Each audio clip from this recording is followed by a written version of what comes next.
Istanbulga kelib mutlaqo ko'rishingiz kerak bo'lgan joylardan biri bu Yerebatan Sarnechi, ya'ni yerga botgan saroy yoki Sardoba ombor deb tarjima qilsak ham bo'ladi. Ushbu joy Ayo Sofiyaning janubiy g'arbida, ya'ni chap tomonida joylashgan.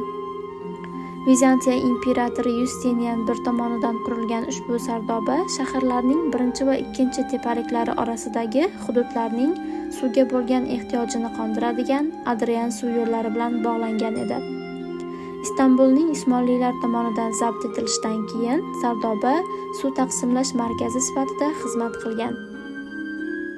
Uning o'lchamlari Birinchi jahon urushi paytida nemis arxeologi Ekhard Unger tomonidan olingan bo'lib, 138 metrga 64,6 metr ekanligi ta'kidlangan. Ushbu ombor uchastkasini tashkil etuvchi ustunlar qatorlari orasidagi bo'shliqlar bir-biriga ravoqlar bilan bog'langan va gumbazlar bilan qoplangan.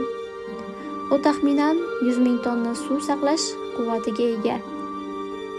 Usmonlilar shaharda o'z suv inshootlarini barpo etgandan va Vizantiya davridan qolgan eski suv yo'llarini ta'mirlagandan so'ng Sardobaning suv taqsimlash vazifasi qisman o'zgartirilgan. Bugungi kunda u muzey va tadbirlar o'tkaziladigan joy sifatida ishlatiladi.